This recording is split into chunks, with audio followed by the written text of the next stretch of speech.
We've been having some fun working with Windows with both a capital W and a lowercase w. But now I want to give you kind of a scenario or a story problem. Now don't panic, it doesn't involve any math. I just want to know what you would do. Let's say that you come home, tired after a long day, and find your kids at home. Now, please, you got to work with me on this. Maybe you work from home so you don't come home after a long day, and maybe you don't have kids. But for me, just pretend for a minute that you do. You basically have 3 kids. Child number 1 is being good, quote unquote, and studying at the kitchen table for a math test that they have tomorrow. Child number 2 is trying to be helpful, emphasis on the word trying, by preparing dinner, since he knows you're tired, and in his quest to make peanut butter and jelly for everyone, he has landed 3 pieces of bread jelly side down on the kitchen floor. Child number 3, being completely oblivious to helping out around the house or to schoolwork, is in the backyard playing with the dogs. The dogs have effectively tackled him on the concrete, thus resulting in a fair amount of blood coming from each of his knees, as well as tears from his eyes. Now, my question for you is, what do you do? Now, first let me tell you there's a limitation. You can't say scream and run out of the house. That is not one of your options. But in reality, what would you do in this particular situation? Well, my guess is that you would probably kind of do some prioritization. Bloody knees is probably going to take priority over math problems and peanut butter and jelly on the floor. But it would be a process, right? You'd probably get the kid with the bloody knees, bring him inside, dry off the tears, give him a hug, make sure the dogs are outside so they're not continuing to cause problems. Get some cleaner, maybe sit him on the kitchen counter and let him start rinsing off his knees in the sink. Meanwhile, while he's doing that, you can be grabbing some paper towels and thrusting them at the child who's doing peanut butter jelly and saying, "Thank you for trying, but can you please get the jelly off the floor?" While those 2 things are going on, you might be also addressing child number 1. Okay, we got washing going on in the sink, we got wiping up going on over on the floor, and by the way, what is your math test about tomorrow?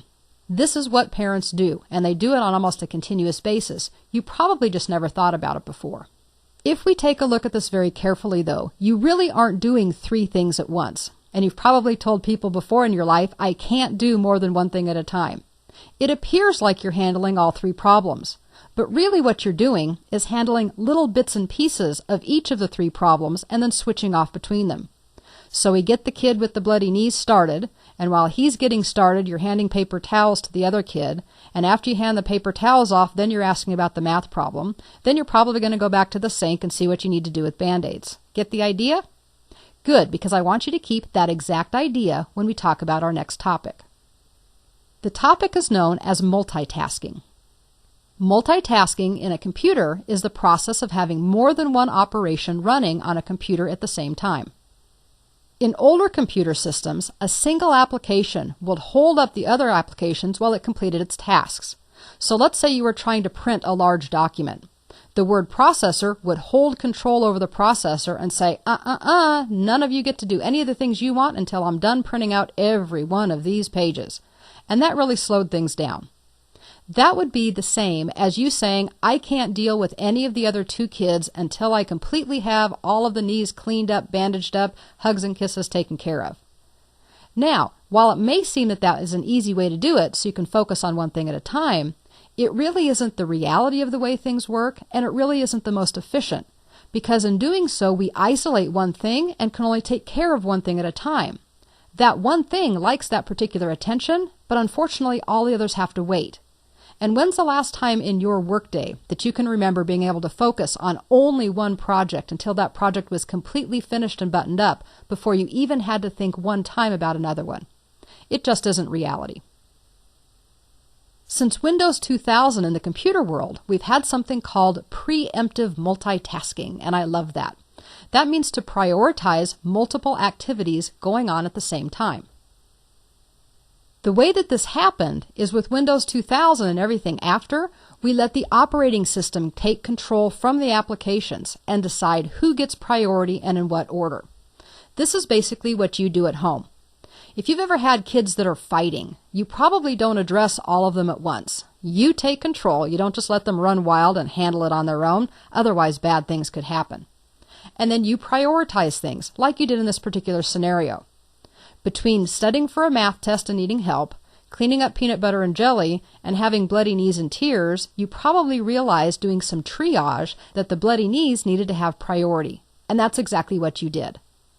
The computer now does exactly the same by taking the control away from each individual application and saying, okay, let me take a look at what's trying to go on. Maybe one application wants to print, while another application is trying to do a calculation, and a third one is trying to receive some email. Which one of these has priority? And I'm going to let that one go first. But I'm not going to let it completely finish all of its tasks. I'm going to let it do maybe part of the task, then I'll give some control of the processor over to another one. That's what preemptive multitasking is all about. If we have only a single processor, remember that the processor can only do one at a time. But what makes it appear like the computer is doing more than one thing is just like you did with your kids. It looks like you're handling all three because you were switching back and forth between the three very quickly. That's what the processor does as well. Now remember, we did introduce something a little while ago called multi-core processors. Remember dual-core and quad-core processors? So that has changed things a little bit. Remember that means you actually have 4 processors. And if you have 4 processors, it can do 4 things at once. At least for our scenario, that's what we'll say it does. So, in the older versions and with single-core processors, they're only doing one thing at a time. But it is keeping control and switching back and forth between multiple tasks, so it may appear that your computer is receiving an email, printing a document, and performing calculations all at once. That multi-core processor thing is really beyond what we want to talk about, but I just want you to be aware of that. Multi-core processors handle threads, which very simply are just portions of a task, just like you did. You didn't handle all of cleaning up and bandaging the knees. You started off by getting them clean, and then you did something else. Multi-core processors do this as well by simply splitting larger tasks into smaller ones and allowing the equivalent of multiple tasks to occur at once. The entire concept of multitasking isn't really something you need to be aware of because most of it's happening behind the scenes. But if you used computers or you're aware of computers that are maybe 15 to 20 years or more older, then you might remember that you could only work in one application at a time. And people also spent a lot of time watching a busy cursor. As I said, if it was printing a document, nothing else was going to happen on that particular file or computer until the printing was done. So multitasking, while it seems almost transparent to us, is really a critical part. And what we want to do next is kind of show you how you can work with multiple windows at the same time through multitasking.